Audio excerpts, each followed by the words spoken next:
Hello everybody. आज हम लोग बात करना चाह रहे हैं भारत की जो संविधान है, संविधान में भी विशेषकर हम लोग चर्चा करेंगे आज संविधान सभा के बारे में। संविधान सभा से संबंधित क्या क्या प्रश्न बन सकते हैं उस पर हम लोग चर्चा करना चाहते हैं। हम लोग बात करेंगे संविधान सभा का गठन किस तरह से हुआ, संविधान सभा की ऐतिहासिक पृष्ठभूमि क्या है, इसके अलावा संविधान सभा के कार्य क्या थे, संविधान सभा में जो मेंबर्स थे वो किस तरह से लिए गए। यहाँ से बहुत प्रकार के प्रश्न बन सकते हैं।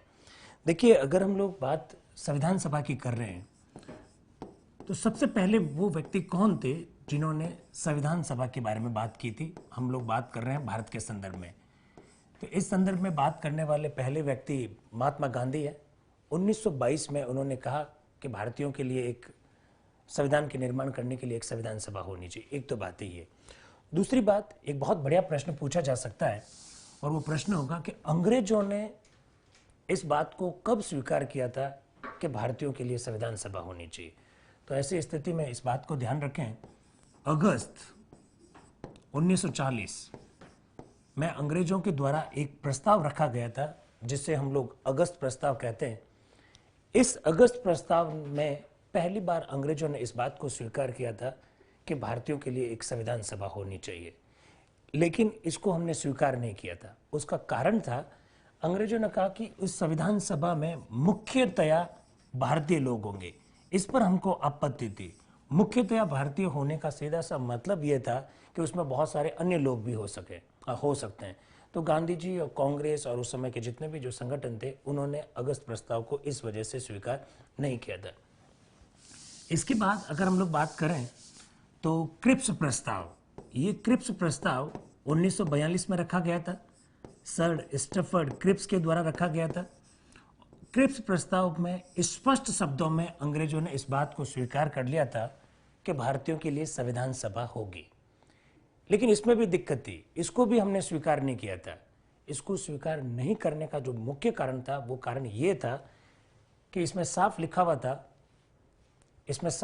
था कि युद्ध की समाप्ति के पश्चात संविधान सभा का गठन किया जाएगा। तो हमने कहा युद्ध की समाप्ति के पश्चात क्यों, युद्ध के दौरान क्यों नहीं। इस वजह से हमने स्वीकार नहीं किया। और शायद आप लोगों को याद होगा, इसमें तो कह दिया था, तो ये तो एक ऐसे दिवालिया बैंक का चेक है जिसे पोस्ट डेटेड चेक की संज्ञा दी थी गांधी जी ने। तो ये सारी बातें अक्सर पूछी जाती है। तो क्रिप्स प्रस्ताव को हमने स्वीकार नहीं किया, गांधी जी ने इसे दिवालिया बैंक के चेक की संज्ञा दी। इसको भी थोड़ा सा ध्यान रखना है संविधान सभा के बारे में। लेकिन प्रश्न ये है, संविधान सभा का गठन किस योजना के तहत हुआ, इसको थोड़ा सा ध्यान रखना है। देखिए, सेकेंड वर्ल्ड वॉर के बाद में एटली की वहाँ इंग्लैंड में सरकार बनी, और ये जो सरकार बनी, इस सरकार में 3 कैबिनेट मंत्रियों को हिंदुस्तान में भेजा गया था। उन 3 कैबिनेट मंत्रियों का जो समूह है, उस समूह को कैबिनेट मिशन कहा जाता है। और भारत की जो संविधान सभा है, वो संविधान सभा इस कैबिनेट मिशन योजना के तहत ही गठित की गई थी। इस कैबिनेट मिशन में 3 लोग थे। सर पैट्रिक लॉरेंस इस कैबिनेट मिशन के अध्यक्ष थे। इसके अलावा सर स्टफर्ड क्रिप्स, जिसके बारे में हमने अभी चर्चा की क्रिप्स प्रस्ताव में, वे इसके सदस्य थे। और एक सदस्य थे एवी अलेक्जेंडर। ये जो कैबिनेट मिशन है, इस कैबिनेट मिशन योजना के तहत ही संविधान सभा का गठन किया गया था। कैबिनेट मिशन ने जो योजना बनाई, उस योजना के तहत संविधान सभा में 389 मेंबर होने चाहिए थे। अब देखिए, यहाँ 2 प्रकार के प्रश्न बनते हैं। एक तो कैबिनेट मिशन योजना के तहत संविधान सभा में कितने सदस्य होने चाहिए थे, उस समय आंकड़ा लिखना है 389। और इससे भी बढ़िया प्रश्न यह है कि संविधान सभा में सारे सदस्य कौन लोग थे। क्या सभी निर्वाचित थे, सभी मनोनीत थे, या निर्वाचित और मनोनीत दोनों थे। तो हमेशा इस बात को ध्यान रखें कि संविधान सभा में जो मेंबर्स थे वो निर्वाचित भी थे और मनोनीत भी थे। निर्वाचित कहां से थे और मनोनीत कहां से थे, इसको भी थोड़ा सा देख लीजिएगा। आप जानते होंगे, उस समय भारत 2 भागों में बटा हुआ था। एक ऐसा भारत जहां अंग्रेज डायरेक्टली शासन करते थे, उसे हम लोग अंग्रेज भारत कहते हैं। और उस अंग्रेज भारत से 292 + 4 यानी 296, ये 296 सदस्य लिए गए थे। जबकि देसी भारत, यानी ऐसा भारत जहां पर राजा महाराजाओं का शासन था, भारत की जनता और अंग्रेजों के बीच में जहां राजा महाराजा थे उसे देशी भारत कहा जाता है, उस देशी भारत से 93 मेंबर्स लिए गए थे। अब प्रश्न क्या है? प्रश्न यह कि संविधान सभा में सदस्य किस रूप में लिए गए थे। तो याद रखिएगा, इस अंग्रेज भारत से जो 296 मेंबर्स हैं वो निर्वाचित हुए, जबकि जो 93 सदस्य हैं ये देशी भारत से लिए गए और ये सारे के सारे सदस्य मनोनीत थे।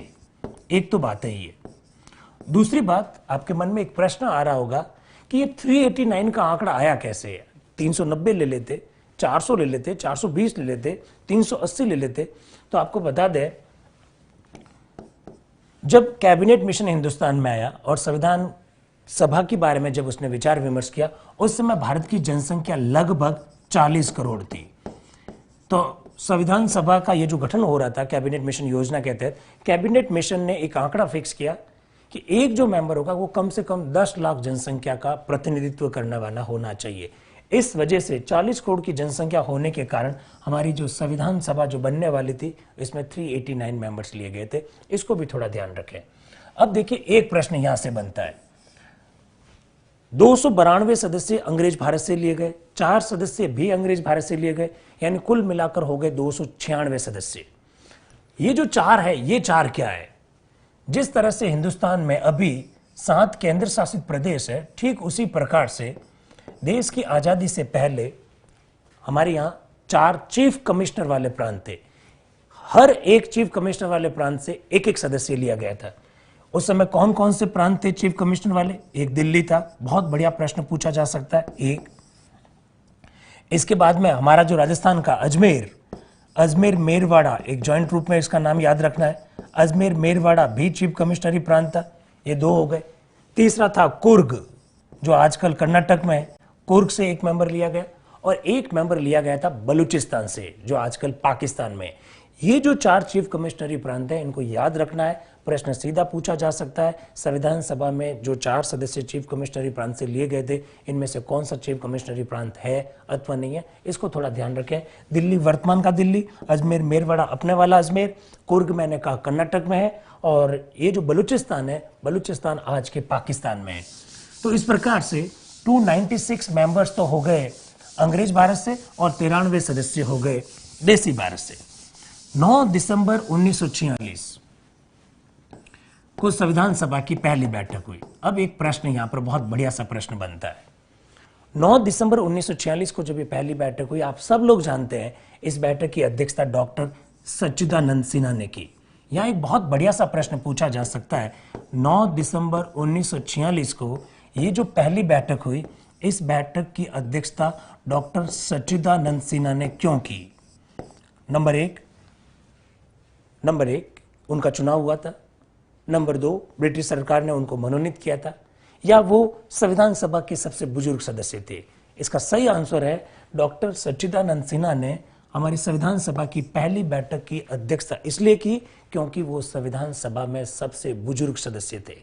इस वजह से उन्होंने अध्यक्षता की। तो इस प्रकार के प्रश्न कभी आज तक पूछे नहीं गए, आप ध्यान रखें, इस प्रकार के प्रश्न पूछे जा सकते। एक दूसरी बात, आप लोगों ने पढ़ा होगा कि 9 दिसंबर 1946 को ये जो संविधान सभा की पहली बैठक हो रही है, इस पहली बैठक का मुस्लिम लीग ने बहिष्कार किया। यहां 2-3 प्रकार के बहुत अच्छे सवाल हो सकते हैं।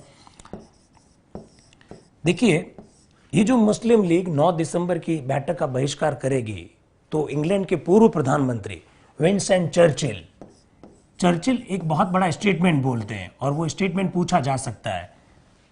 मुस्लिम लीग द्वारा संविधान सभा की पहली बैठक का बहिष्कार किए जाने के कारण चर्चिल ने कहा कि संविधान सभा की बैठक ऐसा लग रहा है कि एक ऐसा विवाह है जिसकी दुल्हन ही गायब है। तो याद रखिए, इस प्रकार का प्रश्न पूछा जा सकता है कि ये स्टेटमेंट किसने दिया, तो ये स्टेटमेंट चर्चिल ने दिया। एक तो बात ये ध्यान रखनी है आपको। 9 दिसंबर 1946 को बैठक प्रारंभ हो गई और इस बैठक में कितने लोगों ने भाग लिया, यहां से प्रश्न पूछा जा सकता है। तो याद रखिएगा, ये जो पहली बैठक हुई, इस पहली बैठक में 207 लोगों ने भाग लिया।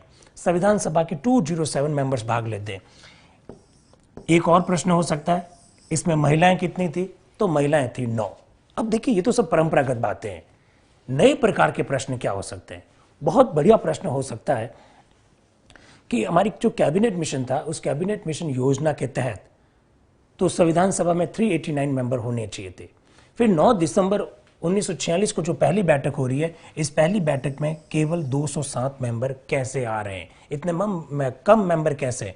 तो आप लोगों ने किताब पढ़ी होगी, उन किताबों में ये लिखा हुआ है कि मुस्लिम लीग द्वारा बहिष्कार किया गया पहली बैठक का, इस वजह से ऐसा हुआ। देखिए, इसमें कोई दो राय नहीं है कि मुस्लिम लीग ने इस बैठक का बहिष्कार किया, लेकिन मुस्लिम लीग के तो सदस्य टोटल 73 ही थे, जबकि आपके पास आंकड़ा 389 का है।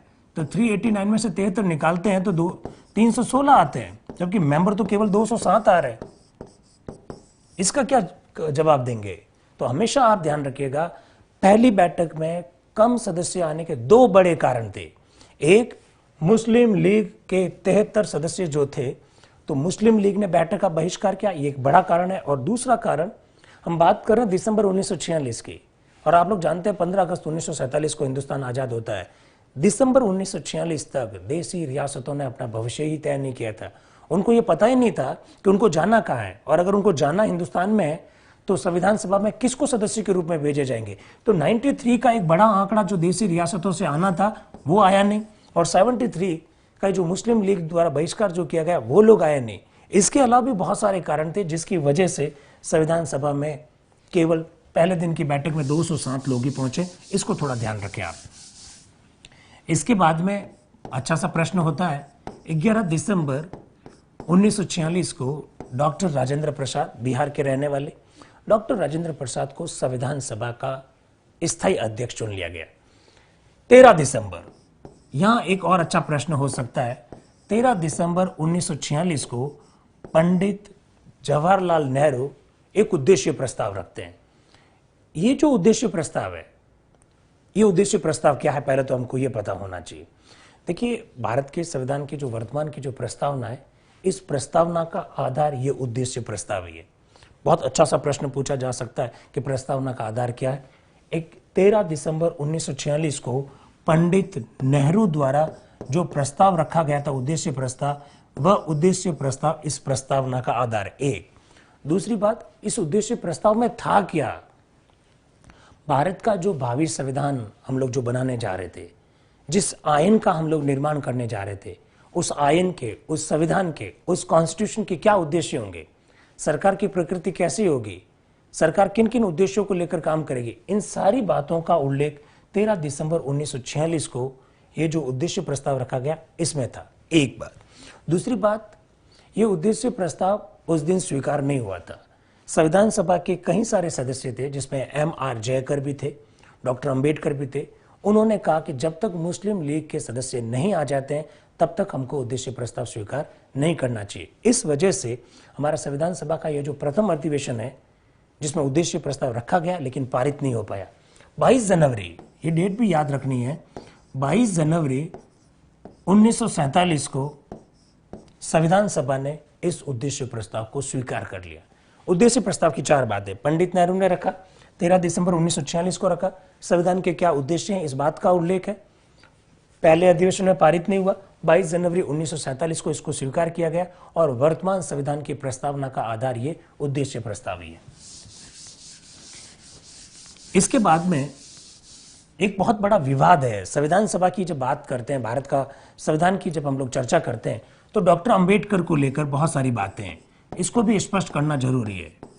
देखिए, संविधान सभा की प्रारंभिक बैठकों में कहीं डॉक्टर अंबेडकर का विशेष उल्लेख नहीं मिलता है, लेकिन हम लोग जानते हैं डॉक्टर अंबेडकर भारतीय संविधान के निर्माता कहे जाते हैं। इवन संविधान सभा के एक सदस्य के.वी. राव तो उन्हें भारतीय संविधान के जनक और जननी दोनों कहते हैं। प्रारंभिक बैठकों में डॉक्टर अंबेडकर की क्या स्थिति है, जरा देख लीजिए। डॉक्टर अंबेडकर बॉम्बे से चुनाव लड़ते हैं संविधान सभा के लिए, चुनाव हार जाते हैं, पहली बात। इसके बाद में डॉक्टर अंबेडकर मुस्लिम लीग की सहायता से बंगाल से चुनाव लड़ते हैं संविधान सभा के लिए, और डॉक्टर अंबेडकर बंगाल से मुस्लिम लीग की सहायता से संविधान सभा के सदस्य चुन लिए जाते हैं। लेकिन जैसे जैसे अगस्त 1947 नजदीक आएगा, भारत के विभाजन की तस्वीर साफ साफ जब आपको नजर आने लग जाएगी, भारत का जब विभाजन हो जाएगा, तो डॉक्टर अंबेडकर जिस बंगाल के जिस एरिया से जीत कर आए वो एरिया था जैसुर कुलना। ये जो जैसुर कुलना वाला जो एरिया है, वो एरिया पाकिस्तान में चला जाएगा। पूर्वी पाकिस्तान में चला जाएगा, जिसको आजकल हम लोग बांग्लादेश के नाम से जानते हैं। डॉक्टर अंबेडकर की ये सीट जो है वो खाली हो जाएगी। डॉक्टर अंबेडकर संविधान सभा के सदस्य नहीं रह पाएंगे। इसके बाद में हमारी जो कॉन्स्टिट्यूएंट असेंबली है, हमारी जो संविधान सभा है, उस संविधान सभा के जो संवैधानिक सलाहकार है बी एन राव के द्वारा डॉक्टर राजेंद्र प्रसाद से जब ये कहा जाएगा कि संविधान के निर्माण में डॉक्टर अंबेडकर का योगदान जरूरी है, तब डॉक्टर राजेंद्र प्रसाद द्वारा बॉम्बे के तत्कालीन प्रधानमंत्री बीजी खैर, उस समय प्रधानमंत्री का पद हुआ करता था, बीजी खैर को एक पत्र लिखा जाएगा और डॉक्टर अंबेडकर के लिए बॉम्बे से संविधान सभा में स्थान रिक्त करवाया जाएगा। M.R. जयकर अपने पद से इस्तीफा देंगे, डॉक्टर अंबेडकर के लिए सीट खाली करेंगे और डॉक्टर अंबेडकर बॉम्बे से संविधान सभा के लिए सदस्य चुने जाएंगे। अब देखिए, यह एक बहुत बढ़िया सा प्रश्न बनता है, डॉक्टर अंबेडकर संविधान सभा में कहां से सदस्य थे? बंगाल से थे, बॉम्बे से थे, मद्रास से थे या उड़ीसा से थे? अगर बॉम्बे और बंगाल दोनों ऑप्शन हो तो आपको बॉम्बे ही लिखना है, क्योंकि डॉक्टर अंबेडकर इनिशियल स्टेज में बंगाल से थे और उनका एरिया पाकिस्तान में चला गया, तो इसके बाद में वो बॉम्बे से ही सदस्य रहे। लेकिन अगर बाय द वे अगर वहां पर बॉम्बे ऑप्शन नहीं हो और वहां बंगाल हो और कोई 3 ऑप्शन दूसरे हो, तो गलत होते हुए बंगाल लिख सकते हैं, क्योंकि हम लोग ये मानकर चल रहे हैं कि जिसने पेपर बनाया वो बंगाल से डॉक्टर अंबेडकर को सदस्य मान रहा है। जबकि याद ये रखना है, डॉक्टर अंबेडकर प्रारंभ में बंगाल से सदस्य थे, बाद में वो बॉम्बे से संविधान सभा के लिए सदस्य चुने गए थे। डॉक्टर अंबेडकर की जब हम लोग चर्चा करते हैं तो प्रारूप समिति के बारे में चर्चा किए बिना हम लोग नहीं रह सकते। देखिए, संविधान का प्रारूप जो है वो सर B.N. राव ने तैयार किया था। बेनेगल नरसिंह राव, इनका नाम आपको कई सारी वजहों से याद रखना है। ये हमारी संविधान सभा के संवैधानिक सलाहकार थे। हमारे संविधान सभा और संविधान के निर्माण से इतने ज़्यादा जुड़े हुए थे कि हमको ऐसा लग सकता है कि शायद सर B.N. राव भी हमारी संविधान सभा के सदस्य होंगे। लेकिन याद रखिएगा, सर B.N. राव संविधान सभा के सदस्य नहीं थे, वो संवैधानिक सलाहकार थे, ICS अधिकारी थे और उन्होंने निःशुल्क अपनी सेवाएं संविधान के निर्माण के लिए दी। बहुत अच्छे जानकार थे संविधान के। बर्मा का संविधान को बनाने में भी इनका बहुत बड़ा योगदान है। Sir B.N. राव ने ही भारतीय संविधान का प्रारूप तैयार किया था, ड्राफ्ट तैयार किया था। साथ ही साथ आपको एक बात और भी बता देते हैं, sir B.N. Rao international court of justice, जो अंतर्राष्ट्रीय न्यायालय है, उस अंतर्राष्ट्रीय न्यायालय में भारत की ओर से जो भी जज रहे हैं, उनमें पहले जो जज है वो सर B.N. राव ही रहे। इन्हीं सर B.N. राव द्वारा भारतीय संविधान का प्रारूप तैयार किया गया। Sir B.N. राव ने जो प्रारूप तैयार करके दिया, उस प्रारूप पर विचार करने के लिए जिस समिति का गठन किया गया था, उस समिति का नाम था ड्राफ्टिंग कमेटी, यानी प्रारूप समिति। अब देखिए, यहां पर आपको एक बात और याद रखनी है, ये जो प्रारूप समिति है, ये जो ड्राफ्टिंग कमेटी है, इसका एक और नाम भी है, पांडुलेखन समिति। कई बार ऐसे टिपिकल शब्द, कठिन शब्द लिख लेते हैं, एग्जामिनर पूछ लेते हैं कि पांडुलेखन समिति के अध्यक्ष कौन थे, और हम लोग सोचते रहते हैं कि इतनी सारी समितियां पढ़ ली तो ये पांडुलेखन क्या है। प्रारूप समिति कहिएगा, पांडुलेखन समिति कहिएगा, ड्राफ्टिंग कमेटी कहिएगा, तीनों एक ही बात है। डॉक्टर अंबेडकर की अध्यक्षता में 29 अगस्त 1947 को यह प्रारूप समिति गठित की गई। डॉक्टर अंबेडकर समेत इस प्रारूप समिति में कुल 7 लोग सदस्य थे। इसको थोड़ा सा ध्यान रखें आप। प्रारूप समिति में टोटल 7 मेंबर थे, जिसमें डॉक्टर अंबेडकर खुद भी हैं। अब देखिए, यहां पर 2-3 प्रकार के प्रश्न पूछे जा सकते हैं। एक, प्रारूप समिति में कौन कौन लोग थे, तो सातों के नाम अपने को पता होने चाहिए। प्रारूप समिति का काम क्या था? भारतीय संविधान का प्रारूप तैयार करना उसका काम नहीं था, जैसा कि नाम से लगता है। प्रारूप समिति का काम था सर B.N. राव द्वारा जो प्रारूप तैयार किया गया है, उस प्रारूप पर विचार विमर्श करना इस प्रारूप समिति का काम था। 2, तीसरी बात, ये जो 7 सदस्य हैं वे कौन कौन है? बहुत बढ़िया प्रश्न बनता है।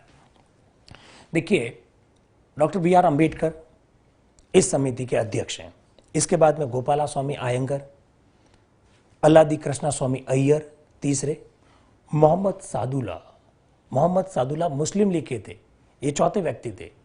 5वें थे के.एम. मुंशी, कन्हैयालाल माणिक्यलाल मुंशी, ये भी थोड़ा सा नाम ध्यान रखना। इसके बाद में 6ठे व्यक्ति टी.टी. कृष्णमाचारी। टी.टी. कृष्णमाचारी जब एक मेंबर थे डी.पी. खेतान साहब का जब निधन हो गया तो टी.टी. कृष्णमाचारी को प्रारूप समिति का सदस्य बनाया गया। और 7वें जो सदस्य थे वो थे माधवराव। अब देखिए, एक प्रश्न पूछ लिया गया अभी हाल ही में, किसी आरएस के एग्जाम में शायद पूछा गया था कि प्रारूप समिति के एकमात्र कांग्रेसी सदस्य कौन थे। अब देखिए, ये प्रारूप समिति के जो 7 सदस्य मैंने बोले हैं, इनमें से मोहम्मद सादुल्ला को अगर आप छोड़ दीजिए तो 6 के 6 कांग्रेसी हैं। तो फिर ये प्रश्न क्यों पूछा गया? एक्चुअली में कांग्रेस के संविधान सभा में जो मेंबर्स थे उनकी संख्या थी 208। इन 208 में से 30 मेंबर ऐसे थे कांग्रेस के बैनर तले जीते थे, लेकिन कांग्रेस से इनका कोई संबंध नहीं था। बेसिकली वे कांग्रेसी नहीं थे। कांग्रेस ने इन्हें संविधान सभा का सदस्य इसलिए बनाया था कि ये लोग चूंकि अलग अलग वर्ग के थे, कोई उद्योगपति था, कोई विधि शास्त्री था, कोई समाज सेवी था, लेकिन कांग्रेस से जुड़े हुए नहीं थे। तो ऐसे वर्गों का प्रतिनिधित्व देने के लिए कांग्रेस ने उन्हें अपना मेंबर बनाया था। ऐसे लोगों की संख्या 30 थी। प्रारूप समिति में के.एम. मुंशी, कन्हैयालाल माणिक्यलाल मुंशी शुरू से ही कांग्रेसी रहे, बेसिकली वो कांग्रेसी थे। बाकी जो 5 लोग हैं वो भी कांग्रेस के बैनर तले ही जीते थे, कांग्रेस के टिकट पर ही जीते थे, लेकिन कांग्रेस से उनका कोई निकट का संबंध पहले से नहीं था। इसलिए जो प्रश्न पूछा गया था उसका आंसर के.एम. मुंशी बनता, बाकी सब लोग कांग्रेस के ही सदस्य हुआ करते थे। इस प्रारूप समिति ने ही भारतीय संविधान का प्रारूप तैयार किया था। डॉक्टर अंबेडकर की जब हम लोग बात करते हैं तो 2-3 बातें यहाँ और स्पष्ट हो जानी चाहिए। एक तो डॉक्टर अंबेडकर के बारे में प्रश्न पूछा जाता है, हिंदू धर्म की पहेलियां, रिडल्स ऑफ हिंदुज्म बुक के राइटर थे डॉक्टर अंबेडकर, एक। और दूसरी बात, डॉक्टर अंबेडकर के बारे में ध्यान रखना, थॉट्स ऑन द पाकिस्तान पर विचार अंबेडकर की वह पुस्तक है जो 1940 में लिखी गई, यानी पाकिस्तान की स्थापना के 7 साल पहले लिख दी।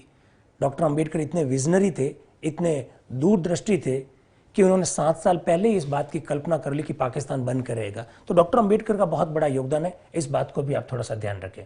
अब देखिए, संविधान सभा पर जब हम लोग चर्चा करते हैं तो कुछ बातें और आती है, जैसे इस संविधान सभा के टोटल अधिवेशन कितने हुए, इसको लेकर बहुत सारा कंफ्यूजन है। एकदम क्लियर कर देते हैं, संविधान सभा के कुल अधिवेशन 12 हुए, लेकिन बहुत सारी किताबों में 11 लिखे हुए। आपको ध्यान रखना, टोटल अधिवेशन 12 है, 11 + 1। 11 + 1 क्यों कह रहा हूं? 24 जनवरी 1950 को जब हमारे संविधान सभा की जब अंतिम बैठक हुई, इस अंतिम बैठक को भी अगर अधिवेशन के रूप में काउंट करते हैं तो टोटल अधिवेशन हो जाएंगे 12। 11 + 1, एक तो इस बात को ध्यान रखना है। दूसरा, एक प्रश्न आता है कि संविधान सभा में महिलाएं कितनी थी? कई जगह 9 लिखा हुआ है, कई जगह 15 लिखा हुआ है, तो आप इसको ध्यान रखें। संविधान सभा की जो पहली बैठक हुई, उस पहली बैठक में 9 महिलाओं ने भाग लिया। लेकिन अगर आपसे प्रश्न पूछ ले कि संविधान सभा में कुल कितनी महिलाएं थी, तो आपको ध्यान रखना है संविधान सभा में कुल 15 महिलाएं थी। लेकिन इससे भी बढ़िया प्रश्न अगर आपसे पूछ ले कि संविधान सभा में एकमात्र मुस्लिम महिला, तो ध्यान रखना बेगम अयाज रसूल।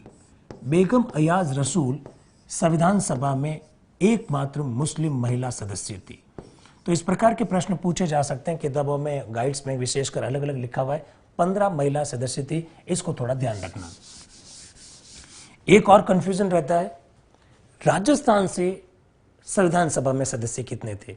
कहीं लिखा हुआ है 11, कहीं लिखा हुआ है 12, कहीं इवन 14 भी लिखा हुआ है, कहीं 15 भी लिखा हुआ है, तो इसको भी थोड़ा ध्यान रखें। संविधान सभा में टोटल राजस्थान से जो मेंबर्स थे वो 15 थे। ये जो आंकड़े अलग अलग क्यों लिखे हैं इसको क्लियर कर देते हैं। देखिए, शुरू में हमने जब बात की तो हमने बात इस तरह से की कि जो देशी भारत था, उस देशी भारत से 93 मेंबर लिए गए। राजस्थान चूंकि देशी भारत का ही भाग था, इस वजह से 93 में से 14 सदस्य राजस्थान से ही लिए गए। अभी नाम भी देखेंगे हम लोग। दूसरा, फिर ये 15 का आंकड़ा क्यों लिखा? अभी हम लोगों ने बात की कि 4 चीफ कमिश्नरी प्रांत थे, और चीफ कमिश्नरी प्रांत में एक था अजमेर मेरवाड़ा। एक सदस्य अजमेर मेरवाड़ा से लिए गए, मुकुट बिहारी लाल भार्गव। मुकुट बिहारी लाल भार्गव अजमेर मेरवाड़ा से थे, और बाकी 14 सदस्य उन 93 मेंबर्स में से थे जो हमारी देशी रियासतों से लिए गए थे। दैट्स वाई 14 + 1 15 हो जाते। उसमें भी देखिए आप, ये जो 14 सदस्य है, इन 14 सदस्यों को भी आप दो भागों में बांट सकते हैं। ऐसे सदस्य जो प्रजामंडल से संबंधित थे और ऐसे सदस्य जो राजा महाराजाओं को प्रतिनिधित्व करते थे, चाहे वो माणिकलाल वर्मा हो, चाहे वो हीरालाल शास्त्री हो, चाहे वो जयनारायण व्यास हो, चाहे वो रामचंद्र उपाध्याय हो, चाहे वो गोकुललाल असावा हो, चाहे वो राज बहादुर हो, चाहे वो बलवंत सिंह मेहता हो। ये सारे वो लोग थे जो राजस्थान में प्रजामंडल से जुड़े हुए थे। इसके अलावा राजा महाराजाओं की अगर बात करें तो सरदार सिंह, जसवंत सिंह, दिलेल सिंह, ये वो लोग थे जो राजा महाराजाओं से जुड़े हुए थे। तो कुल मिलाकर ये संविधान सभा में अगर राजस्थान से सदस्य संख्या पूछे तो याद रखना है 15 सदस्य थे, और उसमें अजमेर मेरवड़ा से मुकुट बिहारी लाल भार्गव थे। इसको भी थोड़ा ध्यान रखें। संविधान सभा में और क्या प्रश्न बन सकते हैं? संविधान सभा में प्रश्न, जो बढ़िया वाले प्रश्न बनते हैं, इसको लेकर बहुत सारा कंफ्यूजन रहता है और बहुत अच्छे प्रश्न हो सकते हैं। इसको कंफ्यूजन को आज हम लोग दूर कर लेते हैं। 26 नवंबर 1949 को भारत का संविधान आंशिक यानी पार्शियली लागू हुआ। अब देखिए, आंशिक रूप से लागू होने की वजह से इसे हम लोग विधि दिवस के रूप में मनाते हैं, ये तो सबको पता है। लेकिन दिक्कत क्या है? दिक्कत यह है कि 26 नवंबर 1949 को जो भारत का संविधान आंशिक रूप से लागू हो रहा है, इस दिन कितने अनुच्छेद लागू हुए? आप लोगों ने पढ़ा होगा किताबों में, गाइड्स में, कि इस दिन 15 अनुच्छेद लागू हुए। ये 15 नहीं है, ये टोटल 16 अनुच्छेद है। ये 15 और 16 का कंफ्यूजन क्यों हो गया, इसको क्लियर कर देते हैं। भारतीय संविधान का एक आर्टिकल है 394, याद रखें, अनुच्छेद 394। अनुच्छेद 394 में उन अनुच्छेदों का उल्लेख है, जरा सुने इसको। अनुच्छेद 394 में उन अनुच्छेदों का उल्लेख है जो 26 नवंबर 1949 को लागू हुए, और उनमें साफ साफ लिखा हुआ है अनुच्छेद 5, 6, 7, 8 और 9 यानी नागरिकता से संबंधित जो अनुच्छेद हैं वो इस दिन लागू हुए। उसमें साफ लिखा हुआ अनुच्छेद 60 यानी जो राष्ट्रपति की जो शपथ है वो इस दिन लागू हुई है। उसमें साफ लिखा हुआ है 366 जो परिभाषाएं अलग अलग जो संविधान में जो परिभाषा दे रखी है, 366 उस दिन लागू हुआ, 367 उस दिन लागू हुआ, 380 अनुच्छेद 380 जो इंटरिम प्रेसिडेंट की बात करता है वो भी 26 नवंबर 1949 को लागू हुआ, और खुद अनुच्छेद 394 भी उस दिन लागू हुआ। अगर अनुच्छेद 394 को खुद को काउंट करते हैं तो कुल अनुच्छेदों की संख्या आती है 16।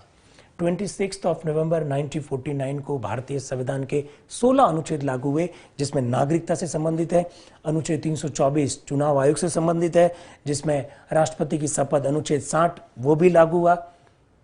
इसके अलावा जो भारत के इंटरिम प्रेसिडेंट जो डॉक्टर राजेंद्र प्रसाद निर्वाचित होने से पहले जो 2 साल की अवधि तक जो अस्थायी राष्ट्रपति रहे, उससे संबंधित जो अनुच्छेद है 380 वो भी इस दिन लागू हुआ। इन सारे बातों को अगर काउंट करते हैं तो आंसर आता है 16 अनुच्छेद। बहुत बढ़िया प्रश्न हो सकता है, इसको थोड़ा सा आप ध्यान रखें। इसके अलावा चूंकि भारत का संविधान आंशिक रूप से इस दिन लागू हुआ, इस वजह से इसे हम लोग विधि दिवस के रूप में मनाते हैं। और हमारे देश के एक बहुत बड़े विधिवेता रह चुके हैं, राजस्थान जोधपुर से संबंधित रहे हैं, लक्ष्मीमल सिंघवी। लक्ष्मीमल सिंघवी जी के एडवाइस पर ही इसे विधि दिवस के रूप में मनाया जाता है। डॉक्टर अंबेडकर का भारत के संविधान के निर्माण में जो योगदान है, उस योगदान को रेखांकित करने के लिए डॉक्टर अंबेडकर की जब 125वीं वर्षगांठ मनाई जा रही थी तो हमारी संसद का एक विशेष अधिवेशन 26 नवंबर को बुलाया गया, और न केवल विशेष अधिवेशन बुलाया गया बल्कि इसे विधि दिवस से कन्वर्ट करके हमने इसको संविधान दिवस के रूप में मनाना शुरू कर दिया। इन सब बातों को आप ध्यान रखें। 2 बढ़िया प्रश्न हो सकते हैं। 26 नवंबर 1949 को भारतीय संविधान के जो 16 अनुच्छेद लागू हुए, उस बात का उल्लेख अनुच्छेद 394 में। एक दूसरी बात, भारत का संविधान ये आंशिक रूप से और पूर्ण रूप से, ये क्या बात हुई? आंशिक रूप से लागू हुआ, पूर्ण रूप से लागू हुआ, इसको लेकर क्या प्रॉब्लम है? तो देखिए, लाहौर का कांग्रेस का अधिवेशन आप याद कीजिए 1929 दिसंबर में हुआ था। उसमें कांग्रेस ने साफ घोषणा की कि प्रति वर्ष 26 जनवरी को स्वतंत्रता दिवस मनाएंगे। 26 जनवरी 1930 को हमने अपना पहला स्वतंत्रता दिवस मनाया। चूंकि देश 15 अगस्त 1947 को आजाद हो गया, इस वजह से हम लोग 15 अगस्त को स्वतंत्रता दिवस मनाने लग गए। हमारे संविधान निर्माताओं ने यह सोचा कि ये जो 26 जनवरी की जो ऐतिहासिक जो महत्ता वाली जो तिथि है, उसकी ये महत्ता कम नहीं हो जाए, इसका महत्व कम नहीं हो जाए। इस वजह से संविधान निर्माण होने के बावजूद भी, संविधान अंगीकृत करने के बावजूद भी, हमने 26 नवंबर 1949 को भारतीय संविधान आंशिक रूप से लागू किया, और जो बाकी वाले जो प्रावधान है उनको हमने 26 जनवरी 1950 को लागू किया। संविधान सभा में और क्या प्रश्न हो सकते हैं? 24 जनवरी 24 जनवरी 1950, 24 जनवरी 1950 को हमारी संविधान सभा की अंतिम बैठक हुई। यहां बहुत अच्छा प्रश्न बनते हैं। इस अंतिम बैठक में दो काम हुए। एक, हमारी संविधान सभा के 284 सदस्यों ने संविधान पर हस्ताक्षर किए। एक तो ये याद रखना है। दूसरी बात, Pandit Nehru was the first. देश के पहले प्रधानमंत्री पंडित जवाहरलाल नेहरू पहले व्यक्ति थे जिन्होंने भारतीय संविधान पर हस्ताक्षर किए, और देश के पहले राष्ट्रपति डॉक्टर राजेंद्र प्रसाद, संविधान सभा के जो अध्यक्ष थे, वो अंतिम व्यक्ति थे जिन्होंने इस संविधान पर हस्ताक्षर किए। एक तो बात है ये। दूसरी बात, आपके मन में बहुत सारे प्रश्न आ रहे होंगे कि कहां तो 389 मेंबर्स थे कैबिनेट मिशन योजना के तहत, और साइन करने वालों की संख्या केवल 284 कैसे रही? इसको भी क्लियर करना चाहते हैं। देखिए, चूंकि मुस्लिम लीग ने बहिष्कार किया, प्रश्न आ सकता है मुस्लिम लीग द्वारा बहिष्कार करने के बाद संविधान सभा में कितने मेंबर रहे? तो याद रखिएगा, 324 का आंकड़ा याद रखना है। आप मुझसे प्रश्न पूछोगे कि 389 मेंबर थे टोटल, मुस्लिम लीग के 73 सदस्य थे, वो बहिष्कार करते हैं, तो 316 का आंकड़ा आना चाहिए। 324 का आंकड़ा कैसे आ रहा है?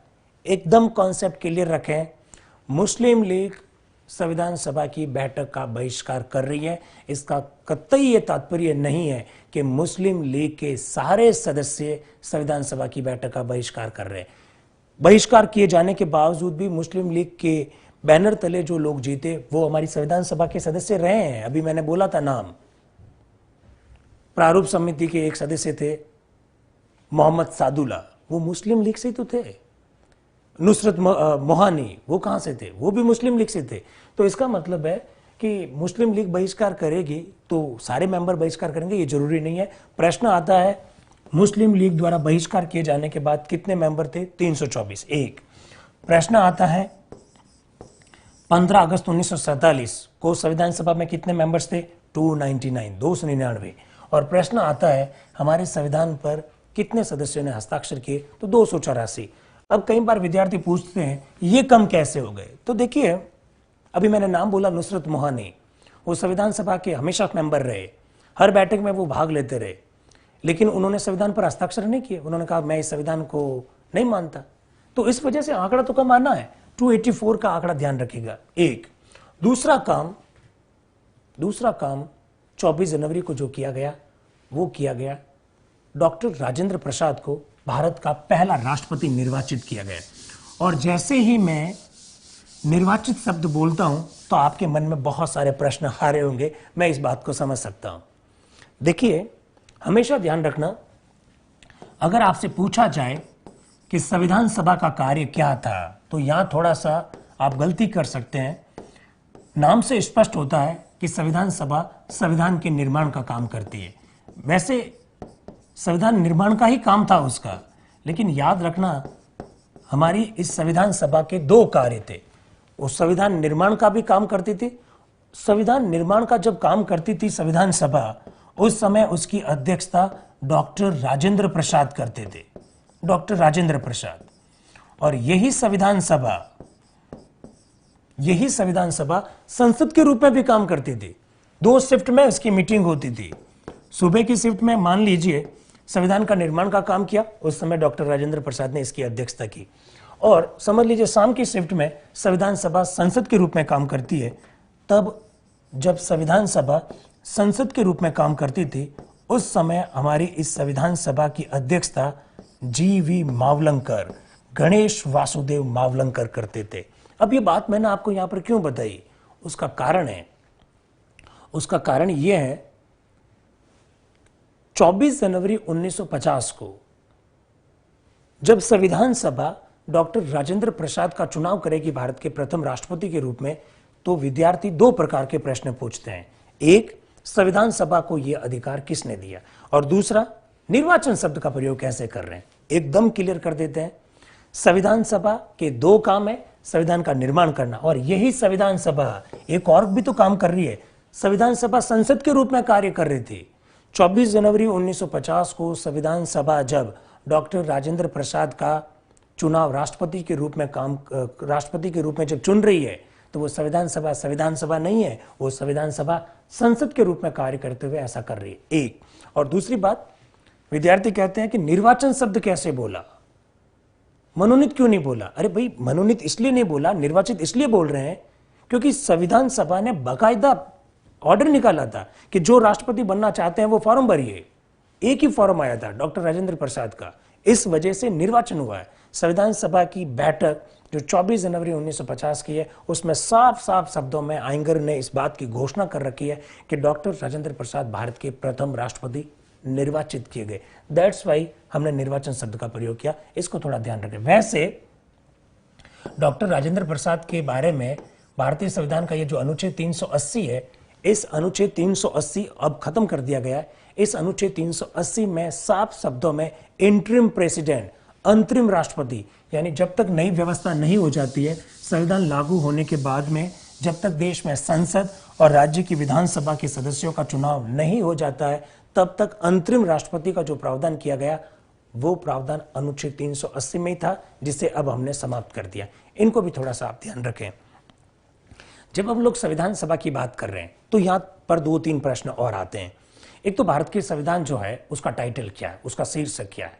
ये बड़ा बचकाना जैसा सवाल लग सकता है, लेकिन मेरे हिसाब से बहुत बढ़िया प्रश्न हो सकता है। भारत के संविधान का जो शीर्षक है वो है भारत का संविधान। आप मुझसे प्रश्न पूछोगे ये कहां लिखा हुआ है। भारतीय संविधान का अनुच्छेद 393 आर्टिकल 393 में ये लिखा हुआ है कि जो भारतीय संविधान है, जो इंडियन कॉन्स्टिट्यूशन है, उसका शीर्षक भारत का संविधान है। एक, दूसरी बात, 394 में क्या लिखा हुआ है।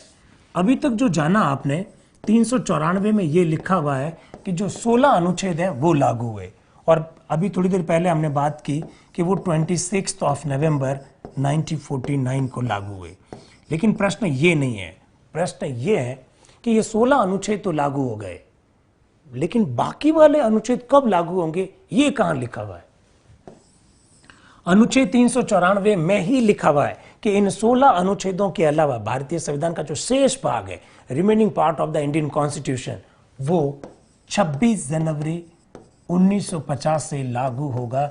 इस बात का उल्लेख अनुच्छेद 394 में है। बहुत बढ़िया प्रश्न हो सकता है, इसको थोड़ा ध्यान रखें। 394 में दो बातें, 16 अनुच्छेद लागू होंगे, और इन 16 अनुच्छेदों के अलावा बाकी जितने भी अनुच्छेद हैं वो 26 जनवरी 1950 से लागू होंगे। इस बात का उल्लेख अनुच्छेद 394 में। फिर देखिए, भारत आजाद हुआ 15 अगस्त 1947 को। 15 अगस्त 1947 से लगाकर 26 जनवरी 1950, जब तक भारत का संविधान कंप्लीटली लागू नहीं हुआ, पूर्ण रूप से लागू नहीं हुआ, तब तक देश की व्यवस्था कैसे रही। तो आप शायद जानते होंगे 1935 का भारत शासन अधिनियम आप लोगों ने पढ़ा होगा। भारतीय स्वतंत्रता अधिनियम 1947 जो है, उस अधिनियम में यह प्रावधान कर रखा था कि देश की आजादी के बाद जब तक नया संविधान लागू नहीं हो जाता, तब तक 1935 के अधिनियम के द्वारा भारत की शासन व्यवस्था को संचालित किया जाएगा। इस बात का उल्लेख भारतीय स्वतंत्रता अधिनियम 1947 में था। अब आपके मन में ये बात आ रही होगी कि ये बात मैंने क्यों कही है आपको यहाँ पर। ये बात मैंने आपको इसलिए कही कि भारतीय संविधान का जो अंतिम अनुच्छेद है, दैट इज आर्टिकल 395, क्या लिखा हुआ है उसमें। अनुच्छेद 395 में क्या लिखा हुआ है। अनुच्छेद 395 में यह लिखा हुआ है कि ये जो 1935 का अधिनियम जो कि भारत में लागू है, और कब तक लागू था, 26 जनवरी 1950 तक, ये अधिनियम भारतीय संविधान के अनुच्छेद 395 के द्वारा समाप्त कर दिया गया। इसके अलावा भारतीय स्वतंत्रता अधिनियम 1947 जो है वो, और 1935 का जो भारत शासन अधिनियम है, ये दोनों अधिनियम अनुच्छेद 395 जो कि भारतीय संविधान का जो अंतिम अनुच्छेद है उसके द्वारा समाप्त किया गया। इसको भी थोड़ा ध्यान रखें। संविधान सभा की जब हम लोग बात करते हैं और क्या क्या बातें हो सकती है संविधान सभा के बारे में, 2-3 बातें और महत्वपूर्ण है। एक डॉक्टर अंबेडकर के योगदान को लेकर जिन जिन लोगों ने टिप्पणी की उसके बारे में प्रश्न हो सकता है, और एक हमारी जो संविधान सभा है उसकी कुछ लोगों ने आलोचना की है। देखिए, प्रश्न पूछा जा चुका है कि हमारी जो संविधान सभा है उसको हिंदुओं की संस्था किसने कहा। आप लोगों ने शायद गाइड वगैरह में पढ़े होंगे, हिंदुओं की संस्था के लिए जिस व्यक्ति का नाम आता है वो आता है चर्चिल का। लेकिन याद रखिएगा, विंस्टन चर्चिल ने संविधान सभा को हिंदुओं की संस्था नहीं कहा है। विंस्टन चर्चिल जो कि इंग्लैंड के पूर्व प्रधानमंत्री थे, उन्होंने संविधान सभा को एक जाति की संस्था कहा है। एक जाति की संस्था कहा है चर्चिल ने, इस बात को ध्यान रखें। दूसरी बात, तो फिर हिंदुओं की संस्था किसने कहा? याद करिएगा, 1919 का हमारा एक्ट बना था। उस एक्ट में लास्ट लाइन ये लिखी हुई थी कि 1919 का अधिनियम कितना सफल रहा, इसकी समीक्षा करने के लिए हम एक आयोग का गठन करेंगे। और 1927 में इस संदर्भ में एक आयोग बनाया भी गया था, दैट वाज साइमन कमीशन। ये जो साइमन है, इस साइमन कमीशन के जो अध्यक्ष थे उनका नाम था लॉर्ड साइमन। इन्हीं लॉर्ड साइमन ने हमारी संविधान सभा को हिंदुओं की संस्था कहा था, चर्चिल ने नहीं कहा था। चर्चिल ने कहा था संविधान सभा एक जाति की संस्था है, और चर्चिल ने यह कहा था, मुस्लिम लीग के द्वारा जब बहिष्कार किया गया तब उन्होंने ये कहा था कि संविधान सभा एक ऐसा लग रहा है कि एक ऐसा विवाह है जिसकी दुल्हन ही गायब है। तो ये दोनों बातें आप थोड़ी सी ध्यान रखें। फिर देखिए, भारतीय संविधान आधारशिला, ये इसका हिंदी में ट्रांसलेशन होता है और आजकल ये किताब हिंदी में अवेलेबल हो गई है। ग्रेनविल ऑस्टिन की ये किताब भारतीय संविधान पर एक सुंदर टिप्पणी है। भारतीय संविधान की बहुत सुंदर ढंग से इसमें व्याख्या की गई है। ग्रेनविल ऑस्टिन का निधन भी अभी हुआ है। भारतीय संविधान पर इनका जो काम किया गया, इनका ये जो वर्क है, उसको भारत सरकार ने इवन अप्रिशिएट किया है। भारत सरकार ने एक बहुत बड़ा सम्मान है हमारे यहाँ का, पद्मश्री। ये पद्मश्री हमने ग्रेनविल ऑस्टिन को दिया है। मैं यहाँ पर ग्रेनविल ऑस्टिन की चर्चा क्यों कर रहा हूँ? ऑस्टिन के बारे में भी एक प्रश्न हो सकता है। एक तो उनकी किताब का नाम याद रखना है, Indian constitution corner stone of the nation, एक तो ये याद रखना। दूसरा, ऑस्टिन की एक जो टिप्पणी है लोग उसे आलोचना के रूप में लेते हैं, और वो टिप्पणी क्या है? उन्होंने कहा संविधान सभा के बारे में, क्योंकि आप लोग जानते हैं, मैंने शुरू में ही कह दिया कि हमारी जो संविधान सभा थी उसमें कांग्रेस के 208 लोग थे। ऑस्टिन ने अपनी किताब में यह कहा संविधान सभा का मतलब कांग्रेस है। अर्थात ऐसा लगता है कि संविधान की 2-3 बड़ी आलोचना है। एक तो कहते हैं हिंदुओं की संस्था है, ये भी मैं सोचता हूं कि ये आलोचना नहीं है, क्योंकि देश की जनसंख्या में हिंदुओं का सबसे ज्यादा प्रतिशत है, तो ऑब्वियसली हिंदू लोग उसमें ज्यादा ही होंगे। लेकिन संविधान सभा की एक बहुत बड़ी आलोचना है, यह है कि वो संप्रभु संस्था नहीं थी, उसके पास सॉवरेंटी नहीं थी, उसको संविधान बनाने का अधिकार किसने दिया? जनता ने संविधान सभा के सदस्यों को चुना नहीं था। एकदम स्पष्ट कर दें, संविधान सभा में देशी भारत से सदस्य मनोनीत किए गए थे और अंग्रेज भारत से सदस्य निर्वाचित किए गए थे। लेकिन भारत की जनता ने इनका निर्वाचन नहीं किया। यह रियलिटी है, यह वास्तविकता है। हमारे जो राज्य थे, राज्यों में जो विधानमंडल काम कर रहे थे, उन विधानमंडल के सदस्यों ने संविधान सभा के सदस्यों का चुनाव किया था। इसका मतलब संविधान सभा के सदस्य अप्रत्यक्ष रूप से चुने गए थे, इसलिए आलोचना में दम है। लेकिन अगर चुनाव करवाते तो भी यही संविधान सभा बननी थी, यही लोग चुनकर आने थे, इसलिए इसको भी खारिज किया जा सकता है। अगर हम लोग बात करें डॉक्टर अंबेडकर के योगदान के बारे में, तो 2 बहुत महत्वपूर्ण टिप्पणियां हैं। एक, डॉक्टर राजेंद्र प्रसाद की। जब संविधान सभा की अंतिम बैठक चल रही थी 24 जनवरी को, उस समय बहुत सारे संविधान सभा के सदस्य डॉक्टर राजेंद्र प्रसाद की प्रशंसा करते हैं, उनके योगदान को रेखांकित करते हैं, उन्हें सैल्यूट करते हैं। लेकिन जब डॉक्टर राजेंद्र प्रसाद का खुद का नंबर आया बोलने के लिए, तब उन्होंने जो बोला वो याद रखना है। डॉक्टर राजेंद्र प्रसाद ने यह कहा कि मैंने संविधान सभा के अध्यक्ष के रूप में अगर कोई भी एक अच्छा कार्य किया है तो वो अच्छा कार्य 29 अगस्त 1947 को डॉक्टर अंबेडकर की अध्यक्षता में प्रारूप समिति का गठन करना है। वो कहते हैं कि अध्यक्ष के रूप में मेरे से ये जो काम हुआ है वो सबसे बढ़िया काम था, क्योंकि डॉक्टर अंबेडकर ने प्रारूप समिति के अध्यक्ष के रूप में बाद में जो काम संभाला वो वाकई में काबिल तारीफ था। फिर वो आगे कहते हैं कि जिस तरह से एक हवाई जहाज को चलाने में एक पायलट की भूमिका होती है, ठीक उसी प्रकार से डॉक्टर अंबेडकर ने एक स्किल्ड पायलट, एक दक्ष पायलट के रूप में हमारी संविधान सभा को संचालित किया। प्रश्न आ सकता है, सीधा प्रश्न आएगा, संविधान सभा में डॉक्टर अंबेडकर के योगदान को रेखांकित करते हुए उन्हें स्किल्ड पायलट, दक्ष पायलट की संज्ञा किसने दी? तो याद रखना, डॉक्टर राजेंद्र प्रसाद ने उन्हें ऐसा कहा था। इसी प्रकार से एक प्रश्न और बनता है, वो है केवी राव। हमारे संविधान सभा के एक सदस्य हुआ करते थे केवी राव। वो डॉक्टर अंबेडकर के योगदान को रेखांकित करते हुए कहते हैं कि वह न केवल संविधान के जनक है बल्कि जननी भी है, father and mother too. Doctor Ambedkar को संविधान सभा के इन सदस्यों ने कहा था। ये संविधान सभा के खुद सदस्य थे केवी राव। तो इसको भी थोड़ा सा आप ध्यान रखें। अब जानते होंगे, इतिहास पढ़ा होगा, खासकर नेशनल मूवमेंट पढ़े होंगे, डॉक्टर अंबेडकर के बारे में पढ़ा होगा।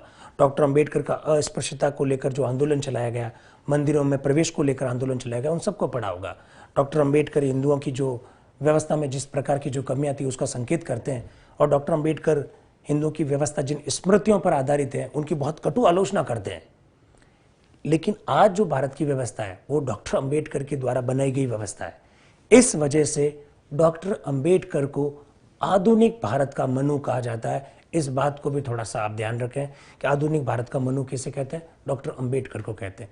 तो इस प्रकार से संविधान सभा के बारे में जो बातें हो सकती थी, हमने ये बातें की, आप इनको थोड़ा ध्यान रखें। एक बात लास्ट में कहना चाहता हूं, आप लोग शायद जानते होंगे कि हमारे संविधान में जो संशोधन करने की जो पावर है वो संसद के पास है।